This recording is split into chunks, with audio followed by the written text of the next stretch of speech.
सुनने में ये बिल्कुल किसी फिल्मी कहानी जैसा लगता है ना।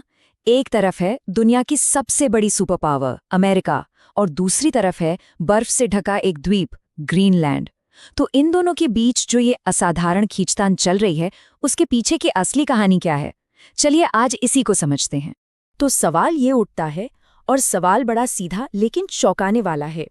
क्या आर्कटिक का ये विशाल बर्फीला द्वीप ग्रीनलैंड अमेरिका का 51वां राज्य बनने जा रहा है? ये ख्याल अचानक से डोनाल्ड ट्रंप की वजह से सुर्खियों में आया, और इसके पीछे जो वजहें हैं वो सच में किसी को भी हैरान कर सकती हैं। और ये बात कितनी सीरियस है इसका अंदाज़ा आप डोनाल्ड ट्रंप के इस बयान से लगा सकते हैं।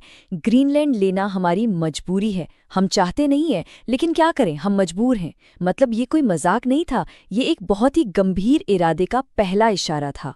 तो सवाल ये है कि आखिर ट्रंप की नज़र ग्रीनलैंड पर है ही क्यों? देखिए, ये कोई बिल्कुल नया आइडिया नहीं है।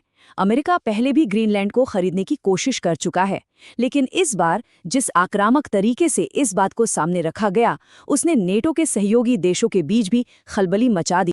ट्रंप एडमिनिस्ट्रेशन ने अपने इरादे बिल्कुल साफ कर दिए। ग्रीनलैंड को सीधा सीधा दो ऑप्शंस दिए गए, या तो रूस और चीन के साथ जाओ या फिर अमेरिका में शामिल हो जाओ।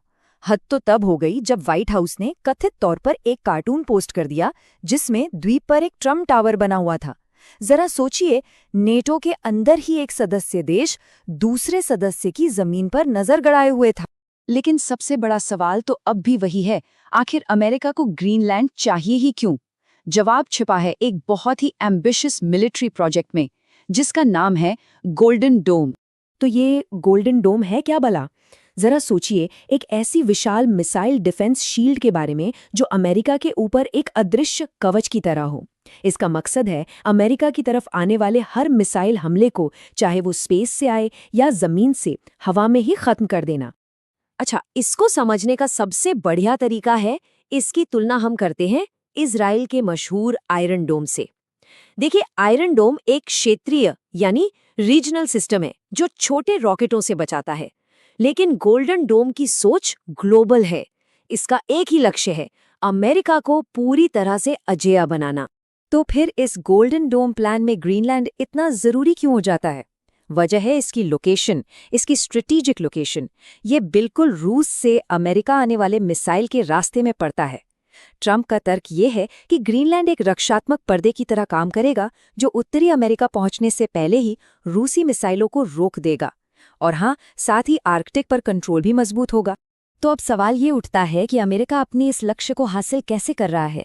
सिर्फ इच्छा जताकर तो नहीं, बल्कि प्रेशर और धमकी की पॉलिटिक्स से, जिसे शायद अनकन्वेंशनल कहना भी एक छोटा शब्द होगा। ट्रंप ने तो डेनमार्क की रक्षा करने की काबिलियत का मजाक उड़ाते हुए साफ साफ कह दिया, 2 डॉग स्लेज से काम नहीं चलेगा, सिर्फ अमेरिका ही ग्रीनलैंड की रक्षा कर सकता है। ये बयान अपने ही एक नेटो सहयोगी के लिए अमेरिकी एडमिनिस्ट्रेशन का रवैया साफ दिखाता है। सोर्स ने इस अमेरिकी स्ट्रेटजी की तुलना ब्रिटिश राज की सहायक संधि से की है। याद है, इतिहास की किताबों में पढ़ा था कि ये काम कैसे करता है। पहले सुरक्षा का ऑफर दो, फिर अपनी फौज वहां तैनात कर दो, और आखिर में ये कहकर उस जगह पर अपना हक जता दो कि भाई हमारी सेना तो पहले से ही यहाँ मौजूद है। ये एक क्लासिक पावर प्ले है जिसे अब एक नए अंदाज में इस्तेमाल किया जा रहा है। और ये सब कुछ एक सोची समझी स्ट्रैटेजी के तहत हो रहा था। स्टेप 1, पब्लिकली अपना इरादा जाहिर करो।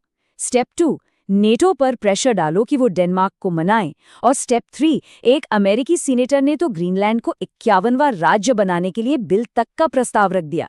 मतलब एक पूरी तरह से मल्टी प्रोंग्ड अटैक। जाहिर सी बात है, इस पर दुनिया शांत तो बैठने वाली थी नहीं। तो ग्रीनलैंड, डेनमार्क और बाकी दुनिया ने कैसे रिएक्ट किया, चलिए देखते हैं। रिएक्शंस, जैसा कि उम्मीद थी, काफी बिखरे हुए थे। एक तरफ तो ग्रीनलैंड ने साफ मना कर दिया कि वो डेनमार्क और यूरोपीय संघ के साथ ही रहना चाहता है। डेनमार्क में विरोध प्रदर्शन भी हुए।